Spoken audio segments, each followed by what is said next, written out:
천주교 마산교구 백남해 요한보스코 신부의 소설집입니다. 부스러기 성경 이야기라고 하는 제목의 소설인데요. 단편소설 7편이 실려져 있습니다. 그 첫 번째 소설 나귀등 읽겠습니다. 예루살렘 곧 올리브산 근처 벳파게와 베다니아 맞은 쪽 동네 어귀를 지나 조금만 걸어가면 거리 크지 않은 농장이 있습니다. 농장 이름이 무엇이냐고요? 그냥 당신께서 부르고 싶은 대로 부르시면 됩니다. 뭐 특별할 것 없이 그럭저럭 먹고 사는 평범한 이스라엘 집안이랍니다. 요즘 우리네 사는 모습과 얼추 다를 것 없습니다. 아침이면 일 나가고 저녁이면 지친 몸으로 돌아와 가족들과 저녁 먹고 그렇게 잠드는 수많은 여러분과 같은 그런 서민 집안입니다. 특별한 날, 특별한 일은 특별한 때, 특별한 사람에게만 일어난다고 믿으며 사는 그야말로 평범하기 거지없는 나와 여러분 같은 사람이 사는 농장입니다. 그날 그 일이 있기 전까지는 말입니다. 그 일이 무엇이냐고요? 지금부터 들려드릴 테니 그냥 이런 일도 있구나 생각하며 들어보십시오. 파스카 축제를 며칠 앞둔 밤 바람이 몹시 부는 날입니다. 농장 주인 집 안방에 아버지가 알아 누워 있었습니다. 몇 달 전부터 몸이 무겁다고 하시더니 눕고 말았습니다.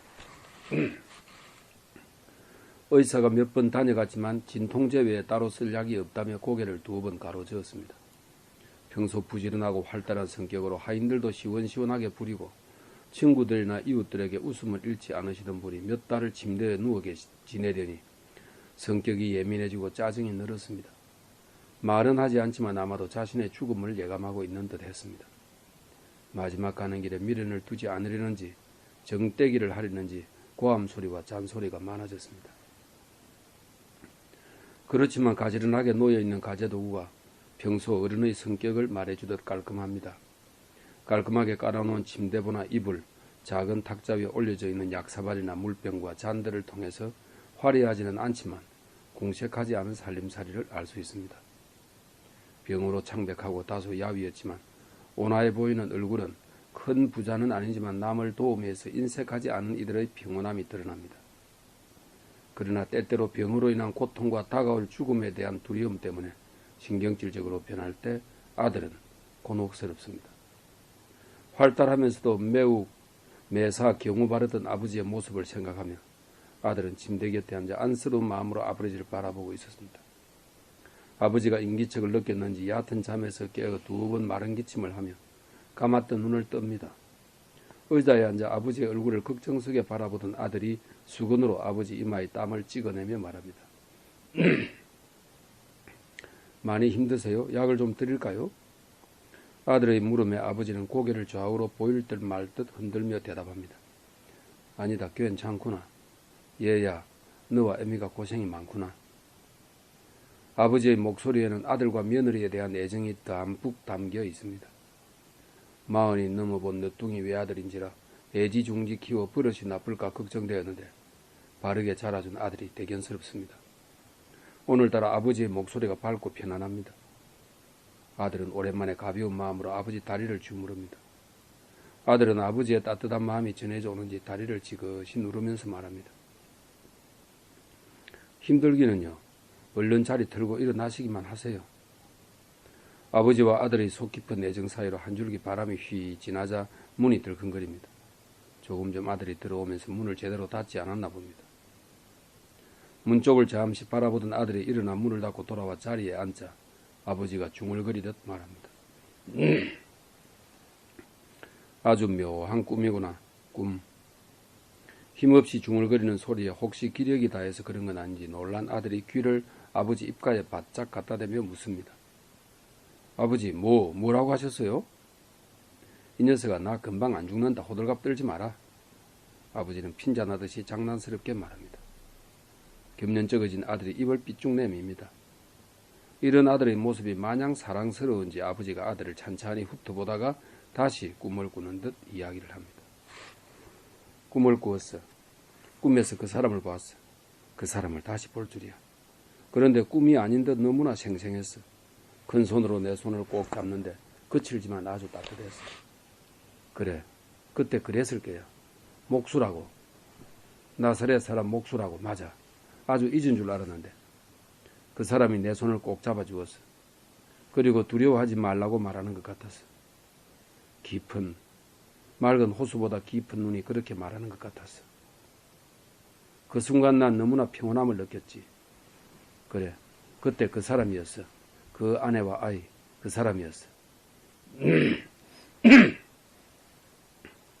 아버지의 넋두리 같은 이야기를 듣는 아들이 묻습니다. 아버지, 그 사람이 누구예요? 손을 잡다니요. 무슨 꿈을 꾸셨어요? 혼자 말처럼 이야기하던 아버지가 아들을 바라보며 밝은 얼굴로 말을 합니다. 얘야, 이제 내가 하나님께 돌아가야 할 때가 된 것 같다. 나를 낳아주셨고 여태껏 보살펴주신 그분께로 갈 때가 된 것 같구나. 아버지의 목소리는 어느 때보다 가벼웠습니다. 죽음에 대한 두려움이 전혀 없는 목소리였습니다. 그러나 아들은 아버지의 죽음을 생각하자 가슴이 뭉클해지며 눈물이 왈칵 쏟아지려 했습니다. 슬픈 마음을 주체할 수 없는 아들은 눈물을 보이며 아버지의 손을 더욱 꼭 잡으며 말을 잇지 못했습니다. 아버지, 안 돼요. 아버지 돌아가시다니요. 말을 채 마치기도 전에 아들은 눈물을 주르륵 쏟아내고야 말았습니다. 아들의 눈물에 아버지도 슬프지 눈가가 촉촉이 젖었습니다. 그러나 억지로 웃으며 꼭 잡은 아들의 손등을 다른 손으로 가볍게 쓰다듬으며 말을 이었습니다. 얘야, 주님을 찬미하거라. 우리의 주인이신 하나님께서 나를 부르시니 어찌 슬퍼할 수만 있겠느냐. 마음을 가라앉혀라. 부활의 그날에 하나님 앞에서 다시 만날 것이니 너무 슬퍼하지 말거라. 목이 메는지 말을 잇지 못하는 아버지의 가슴에 아들의 얼굴을 묻고 흐느끼웁니다. 아버지도 눈을 감고 아들의 등을 토닥이며 감정이 가라앉기를 기다립니다. 얼마나 지났을까? 아들이 눈을 비비며 바로 앉습니다. 아버지는 아들의 얼굴을 조용히 쓰다듬으며 차분하게 알아듣도록 천천히 말을 합니다. 얘야, 내가 쓰러지던 날 난 알고 있었다. 때가 되었음을. 두려웠다. 삶을 되돌아보면 참으로 부끄럽고 허망한 일들이 많기 때문이다. 물론 자랑스럽고 기쁜 일 또한 많단다. 그러나 삶이란 늘 회한을 남기는 것 아니겠느냐? 그런데 오늘 꿈을 꾸었단다. 지나간 세월에 대한 꿈, 그리고 죽음 뒤에 만날 사람들에 대한 꿈을. 얘야, 물 좀 주련? 아들은 탁자 위 물병을 들어 잔을 채워 아버지 손에 쥐어주고 아버지 등 밑으로 손을 넣어 상체를 들어 올렸습니다. 아버지는 시원하게 물을 마시고 힘이 든지 한숨을 크게 내쉬며 다시 누웠습니다. 2번 큰 숨을 내쉰 뒤 이야기를 계속하였습니다. 보자. 내가 그래 꿈이었지. 오늘 너무 생생한 꿈을 꾸었단다.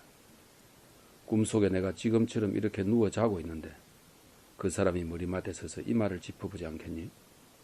따뜻한 손길에 눈을 뜨니 그것이 꿈인지 알면서도 꿈이 아닌 것처럼 그 느낌이 너무나 선명했어. 머리가 시원해지면서 살아온 세월이 주마등처럼 한 번에 지나가지 않겠니? 처음엔 부끄러운 마음이 먼저 일었으나 곧 가슴이 포근해지면서 모든 걱정이 사라지지 않겠니? 아, 참으로 놀라운 일이었어. 아버지는 이야기를 하다 말고 다시 그 꿈을 꾸고 싶은 듯 눈을 감았습니다. 아들은 아버지의 말을 선뜻 이해할 수 없었으나 병석에 눕기 전처럼 활달하고 웃음 가득한 얼굴을 보니 기분이 좋았습니다. 아버지가 눈을 감은 채 이야기를 이어갔습니다. 얼마나 지났을까? 그 사람 얼굴을 쳐다보고 깜짝 놀랐어.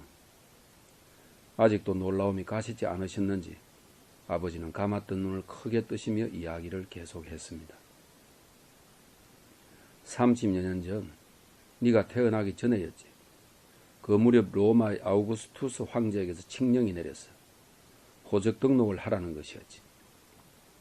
로마가 식민지를 더 잘 지배하고 세금을 더 거두려는 수작이었지. 많은 사람들이 불만을 품었지만 어쩌겠느냐. 힘없는 백성이야 그대로 따를 수밖에. 그렇지만 열혈 당원들은 이때를 놓치지 않았어. 세상이 어수선한 틈을 타 사람들을 선동하고 다니면서 반란을 꾸미고 있었어. 반란의 소문은 곧 입에서 입으로 번져갔고 열혈 당원들은 그것을 바랐지. 민심이 동요하면 사회가 혼란스러워지고 혼란을 틈타 자신들의 거사를 이룰 계획이었지. 반란. 아니, 혁명이라는 말이 더 어울릴 게야. 혁명. 아들은 처음 대하는 아버지의 결의에 찬눈에 놀랐습니다. 한 번도 아버지의 입에서 반란이니 혁명이니 하는 말을 들어본 적이 없기 때문입니다. 아마도 자신이 태어나기 전 해에 있었다던 실패한 그 반란, 아니 혁명에 대하여 말하고 있는 것 같았습니다. 아들은 다시 아버지의 눈을 바라보았습니다. 병든 사람 같지 않게 눈빛이 빛나는 것이 그 당시 아버지도 어떤 형태로든 혁명과 관련이 있었음을 짐작하게 했습니다. 아들의 생각은 아랑곳 없이 아버지는 이야기를 계속했습니다. 혁명의 분위기가 고조되어 가고 있었지. 새로운 세상을 바라는 사람들의 마음은 기름만 부으면 금방이라도 타오를 듯 했지. 자그마한 계기가 있어도 세상은 폭발할 것만 같았어. 로마 군대와 유다 임금 헤로데가 바짝 긴장하지 않을 수 없었지. 그런데 멀리 동방에서 박사라고 하는 현자들 셋이 와서 유다인들의 임금으로 태어난 분이 어디 계십니까? 우리는 동방에서 그분의 별을 보고 그분께 경배하러 왔습니다. 하고 돌아다니는 게야. 난리가 났었지. 사람들은 드디어 때가 왔다고 여겼지. 하나님께서 보내신 징표라도 보았던 게요. 그러니 조정 간신배와 썩어 빠진 헤로데 임금은 좌불안석, 어쩔 줄 모르고 열혈당원 색출과 태어난다는 새로운 임금을 잡아 죽이려고 혈안이 되었지. 하나님과 백성들에게 지은 죄가 하도 많다 보니 그럴 수밖에. 점점 흥미를 더해가는 이야기에 아들도 긴장해서 듣고 있습니다. 아버지는 입가에 웃음을 가득 머금고 주먹을 불끈쥐면서 이야기를 계속했습니다. 어느 날인가 무척 추운 날이었다. 동방박사들이 소동을 일으킨 뒤 며칠이 지난 때였어. 그날따라 하늘에 큰 별이 하나 밝게 빛나고 있었다. 참 놀라운 일이었지. 내 생전 지금까지도 다시는 그렇게 밝게 빛나는 별을 보지 못했어. 그 별을 보며 사람들은 수군되었다. 저 별이야말로 혁명을 알리는 하나님의 진정한 표징이 아닐까 하고. 난 그날 먼 곳까지 나귀에다 곡식을 실어다 주고 돌아오는 길이었지. 세상에 떠도는 이야기를 듣고 싶어서 일부러 나선 길이었다. 갑자기 실시된 호적 등록 때문에 고향으로 돌아오는 사람이 많아서 길에는 사람들이 북적거렸다. 사람들이 길에 넘치나다 보니 제대로 잘 데가 있겠어? 그래서 길가에 노숙하는 사람들도 있었고, 목자들은 늘 그런 것처럼 들에서 불을 피우고 양떼를 지키고 있었다. 나는 먼 길에 피곤하기도 하고 허기도 채울 겸 목자들의 이야기나 들어볼까 해서 겹불을 쬐며 목자들 사이에 앉았지. 몇 번 본 기억이 있는 사람들인지라 빵을 나누며 편하게 이야기해서 낄 수 있었다. 그런데 웬 뜬구름 잡는 소리들을 하지 뭐냐? 그래? 천사를 보았다는 등 세상을 구원할 그리스도가 포대기에 쌓여 구유에 누워있는 아기의 모습으로 이 땅에 오셨다는 등 회개한 이야기들을 해대는 게야.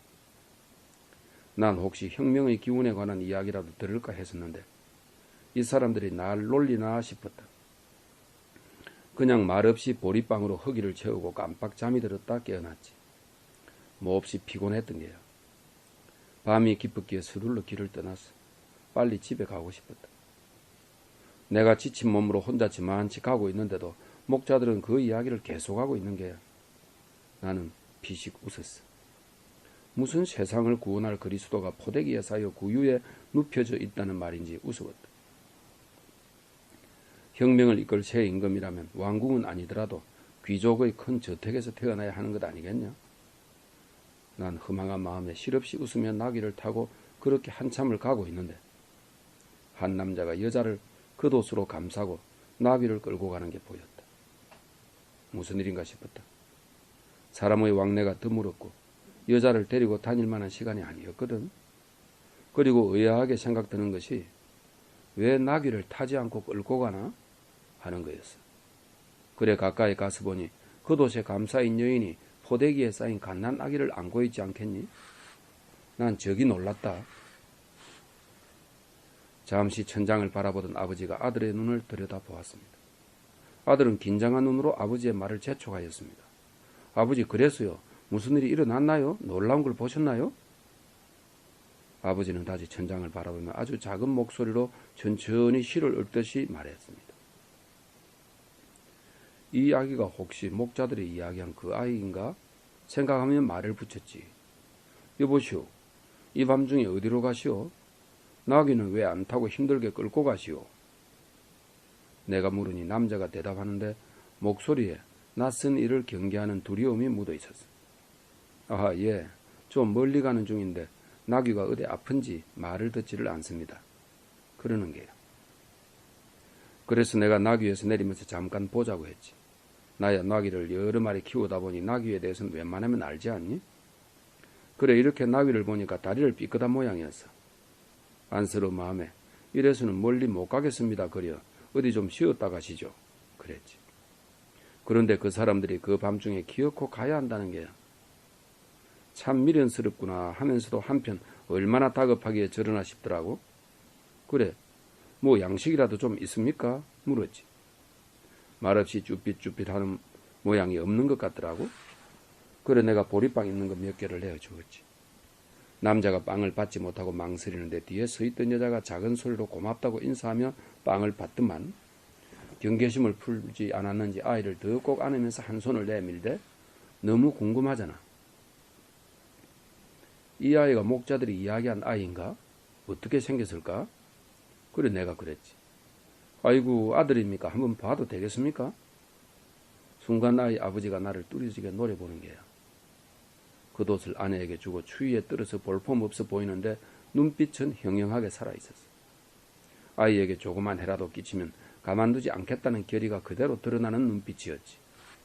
난 순간 움찔했지만 다시 말했지. 오해는 하지 마시고 제 집이 여기서 멀지 않아서 이 추위에 아이가 괜찮은지 안 그러면 제 집에서 하룻밤 쉬어 가시라고 드리는 말씀입니다.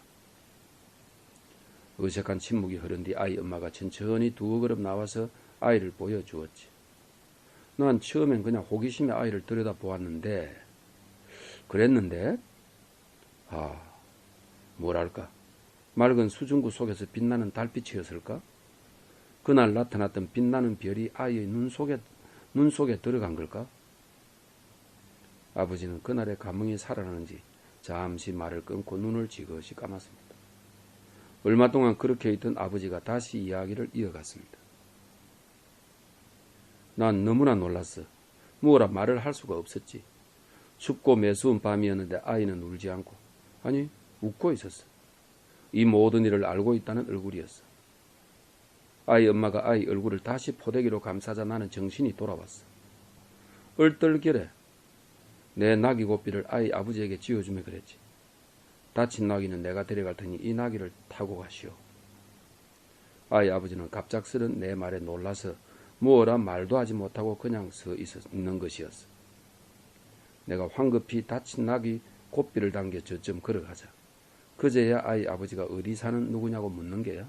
나귀를 꼭 돌려주겠다고. 난 돌아서서 그럴 필요는 없지만 내가 누구라고 이야기를 해주었어. 어쩌면 다시 만나야 할 것만 같았거든. 말을 마친 아버지는 목이 마른지 입술을 혀로 훑으며 물을 달라고 하셨습니다. 아들은 잔에 물을 채우며 물었습니다. 나도 물 한 잔 먹고 읽겠습니다.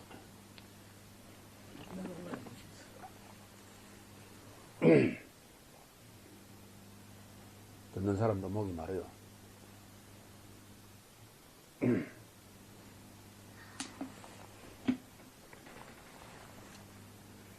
그 뒤에 그분을 다시 만나셨나요? 아버지는 물을 두 모금 마시다 말고 대답했습니다. 만났지. 우리 집으로 찾아왔더구만. 아이가 떠나고 나서 그 여우 같은 헤로데와 베들레헴과 그 온 일대에 사는 2살 이하의 사내 아이들을 모조리 죽여버렸어. 저항도 거시했지. 휴, 더 많은 희생만 있었지만 아마 아이 아버지는 그런 일이 일어날 것을 알고 있었던 게야. 그래서 그렇게 급하게 도망을 가겠지. 넌 다행히 다음 해에 태어나서 아무 해를 입지 않았지.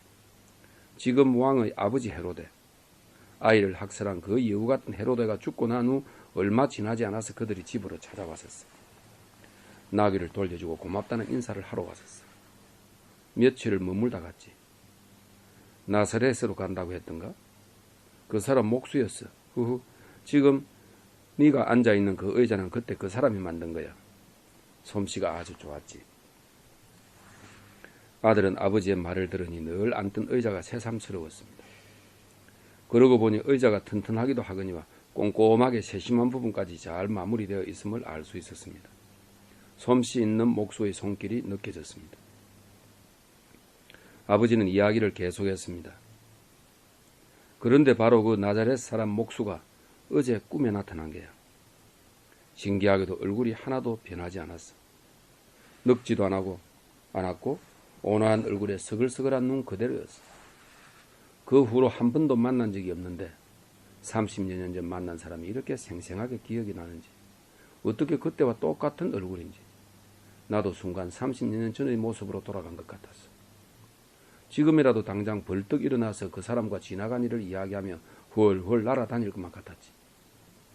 그 사람이 자신과 자신의 가족, 그리고 내가 사랑하는 모든 사람을 곧 다시 만나게 될 테니 걱정하지 말고 마음을 편하게 가지라고 하더군.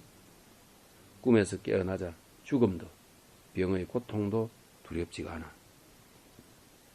아버지의 얼굴엔 기쁜 미소가 가득했습니다. 아들은 정신이 혼미해진 아버지의 환상이겠거니 했지만 기분이 몹시 좋았습니다. 아버지가 아들 손을 꼭 잡으며 말했습니다. 얘야, 주님께 문제가 네 엄마를 만날 것이라고 생각하니 참 기쁘구나. 네 엄마가 너를 낳다가 죽었으니 넌 엄마 얼굴을 기억하지도 못하겠구나. 불쌍한가. 그래, 그러고 보니 그때 참 힘들었는데 그 사람의 부인, 그 아이의 엄마가 함께 있어서 큰 위로가 되었어. 네 엄마의 마지막을 그 여인이 지켜주었지. 네 엄마도 아주 편안하게 떠날 수 있었어. 그때도 그랬어. 말을 마친 아버지는 피곤한지 눈을 감았습니다. 아들은 이불을 여미어 주면서 아버지의 얼굴을 가만히 들여다보았습니다. 한평생을 순탄하게 사는 사람이 어디 있겠습니까마는 로마 식민지로 사는 오늘의 이스라엘 사람들은 그 어느 시대보다 고단한 삶을 살며 아버지 또한 그랬으리라 생각하니 슬퍼졌습니다. 등 뒤에서 조용히 부르는 아내의 소리에 눈물을 훔치며 2번 마른 기침을 하고 방을 나섰습니다. 아내는 자기만 빼고 부자가 무슨 이야기를 그렇게 재미있게 하냐며 장난스럽게 핀잔을 주었습니다. 아들은 아내의 어깨를 포근하게 감싸 안았습니다. 이 행복을 주신 주님께 감사드립니다. 그 이후 아버지는 병석에 누워 계시면서도 얼굴이 밝았습니다. 곧 소풍을 떠날 아이처럼 웃곤 하였습니다. 덩달아 집안 분위기도 좋아졌습니다. 파스카 축제가 다가오자 농장도 축제 준비로 분주해졌습니다. 아들도 축제 물품을 사러 시장에 갈 일이 잦아졌습니다. 그때마다 사람들에게서 나자렛 목수인 예언자에 대해서 듣게 되었습니다. 소경을 눈뜨게 하고 병자를 낫게 하며 죽은 사람마저 살려낸다는 소문이었습니다. 더 놀라운 것은 기적을 행하는 것보다 그 말씀 하나하나가 이제까지는 들어본 적도 없는 매우 권위 있는 가르침이며 듣는 사람으로 하여금 알지 못할 억압에서 풀어준다는 것입니다. 그것이야말로 진정한 기적이라고 사람들은 떠들어댔습니다. 또한 예언자, 랍비라 불리는 분께서 악인이며 죄인이라 여겨 버려진 사람들을 함부로 대하지 않고 친구로 사귄다는 것입니다. 오히려 돈 좀 가졌다고 알량한 지식 몇 자 배웠다고 거들먹거리는 인사들의 코를 납작하게 해주었다는 이야기는 놀라울 뿐이었습니다. 여태껏 예언자에 대한 수많은 기록과 이야기를 들었지만 이 같은 분에 대해서 본 적도 들은 적도 없다는 것이었습니다. 아들은 그날 저녁 아버지께 세상에 떠도는 이야기를 조심스레 전해주었습니다. 아버지는 이미 알고 있다는 듯 빙그레 웃으며 말했습니다. 얘야, 너도 그분을 만나보도록 하여라. 그분이 그 아기인 것 같구나. 오늘 낮에 잠깐 잠이 들었는데 꿈을 꾸었단다. 그 사람을 또 만났어. 내일 어린 나귀 한 마리를 끌고 가서 동네 어귀에 메어놓고 기다리라. 남자들이 와서 나귀를 풀어갈 것이다. 그러면 그들을 따라가거라. 그분을 만날 수 있을 거야. 아들은 두려운 마음으로 아버지께 물었습니다. 아버지, 그분을 어떻게 알아봅니까? 잠깐 생각에 잠겼던 아버지가 말을 했습니다. 그분의 눈을 들여다보거라. 아버지와 아들은 말이 없었습니다. 침묵은 따스한 햇살처럼 심장 속을 채웠습니다. 무거운 침묵이 이렇게 포근할 줄 몰랐습니다. 참 글을 잘 썼다군요. 성경을 서술로다가. 다음 날 아들은 아버지가 일러준 대로 30여 년 전 아이 아버지에게 빌려주었던 나귀의 새끼를 끌고 나갔습니다. 아직 어려서 아무도 타거나 짐을 실은 적이 없는 어린 나귀였습니다. 동네 어귀에 나귀를 메어놓고 이리저리 살피고 있는데 얼마나 지났을까. 먼 발치에서 두리번거리며 걸어오는 사내 둘이 보였습니다. 나귀에게 다가와서 주인은 아랑곳하지 않고 묶인 나귀를 풀려 합니다. 아들은 이 사람들이 아버지가 일러준 그 사람인가 하여 물었습니다. 왜 그 어린 나귀를 푸는 거요? 두 사내가 일손을 멈추고 무뚝뚝하게 말하였습니다. 주님께서 필요하시답니다. 아들은 가슴이 떨렸습니다. 아버지가 꿈속에서 보았다던 그 사람의 이야기와 세상에 떠도는 기이한 소문들, 그리고 무언지 모를 설렘이 자신을 이끌었습니다. 말없이 아들은 두 사내의 뒤를 따랐습니다. 따라오는 아들을 한번 힐끗 보던 남자들도 말없이 앞서 걸었습니다. 한참 가다 보니 군중이 모여 있었습니다.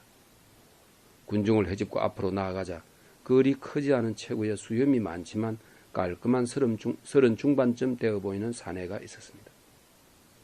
스승이라 불리우는 나자렛 사람, 바로 그분 같았습니다. 아들은 군중에 떠밀려서 더 다가가지 못하고 먼 발치에서 보고 있었습니다. 제자로 보이는 사내들은 우락부락하게 생기기도 하고 미남형의 아주 젊은이도 있었습니다. 몇몇은 무엇을 경계하는지 주변을 두리번거리며 귓속말로 이야기를 주고받고 있었습니다. 그때까지도 군중들은 웅성댈 뿐 무엇을 해야 할지 몰랐습니다. 잠시 후 한 제자가 자신의 겉옷을 벗어 나귀 등에 얹고 그분을 올라타시게 하자 환호성이 터져 나왔습니다. 사람들은 너도 나도 겉옷을 벗어 길에 깔았으며 어떤 이들은 잎이 많은 나뭇가지를 꺾어다가 깔았습니다. 사람들은 점점 흥분되어 갔습니다. 군중 심리는 참으로 무서웠습니다. 아들도 분위기에 휩쓸려 나뭇가지를 흔들며 소리를 질렀습니다. 호산나, 주님의 이름으로 오시는 분은 복되시어라. 다가오는 우리 조상 다윗의 나라는 복되어라. 지극히 높은 곳에 호산나. 아들도 소리를 지르며 도성으로 따라 들어갔습니다. 도성 안의 사람들이 저분이 누구냐고 묻기도 하고 바리사의 몇 등 그분께 환호하는 제자들을 꾸짖으라고 항의하기도 하였습니다. 그러나 그분의 모습은 흔들림이 없었습니다. 환호에 대해서나 항의에 대해서나 오직 당신의 길을 가실 뿐이었습니다. 아들은 갑자기 환호하며 소리 지르는 것이 어리석게 느껴졌습니다. 과연 이것이 그분의 뜻일까 싶었습니다. 그러자 아버지의 말이 떠올랐습니다. 그분의 눈을 들여다보거라. 아들은 마음을 차분하게 가라앉히고 그분을 자세히 보려고 천천히 그분께 가까이 갔습니다. 그러나 그분은 밀치고 당기는 많은 군중으로 둘러싸여 있어서 가까이 가기가 쉽지 않았습니다. 그분이 성전으로 들어가시는 길까지 따라가며 뵙고자 하였으나 기회가 생기지 않았습니다. 곧 날이 어둑해지기 시작했습니다. 주위의 몇몇 사람들이 날이 저물면 그분이 베다니아로 가신다고 수군거렸습니다. 아들은 지금이 아니면 기회가 없을 것 같아 마음을 졸이며 그분이 계신 곳으로 가까이 다가가려고 애썼지만 사람들에게 밀리기만 하였습니다. 급한 마음에 앞사람을 뒤로 잡아당기며 머리를 숙이고 사람들 틈에 파고들었습니다. 밀리던 사람들 사이에 언성이 높아지며 약간의 소동이 일었습니다. 제자들과 군중들의 이목이 집중되었습니다. 아들은 부끄럽긴 하였지만 꼭 그분을 배워야겠다는 마음의 용기를 내어 고함을 질렀습니다. 선생님을 뵙게 해주십시오. 몇몇 제자들이 눈을 번뜩이며 팔을 내저었습니다. 더 가까이 오지 말라는 경고였습니다. 그도 그럴 것이 사제들과 율법학자, 바리사이 등 이스라엘의 한다면 한다는 실력자들이 모두 그분을 죽이려고 벼르고 있으니 경계를 소홀히 할 수 없었습니다. 그때 낮에 나귀를 풀어 갔던 두 사내가 아들을 알아보고는 덩치가 크고 턱수염이 유난히 덥수룩한 제자에게 무어라 말하였습니다. 그러자 그 제자가 아들을 유심히 바라보다가 아들에게 오라고 손짓을 하였습니다. 가까이 다가가 보니 제자들 뒤에 그분이 저만치 앉아 계시는데 지치셨는지 조용히 기도하는 듯 졸고 계신 듯 했습니다. 아들이 감히 가까이 갈 엄두를 내지 못하고 서서 머무적거리는데 인기척을 느끼신 그분이 눈을 뜨고 바라보시며 미소로 묻고 계셨습니다. 말을 하지는 않았지만 아들은 들을 수 있었습니다. 우리가 어릴 때 만났던 것을 기억하는가요? 라고. 아들은 미소 가득한 그분의 눈을 들여다보았습니다. 그분은 일부러 자신의 눈을 보여주시기라도 하듯 아들을 지그시 바라보고 계셨습니다. 아들은 숨이 멎는 것 같았습니다. 아버지의 말대로 그분의 눈에는 별이 담겨 있었습니다. 세상을 모두 비추고도 남을 가장 빛나는 별과 함께 세상에서 내쫓기고 괄시받으면서도 끝내 굴하지 않는 초라하기 짝이 없는 가장 작은 별들도 담겨 있었습니다. 또한 오늘 밤 주님께서 불러가신 아버지의 별과 자신을 낳다가 돌아가신 어머니의 별이 함께 있음을 아들은 보았습니다.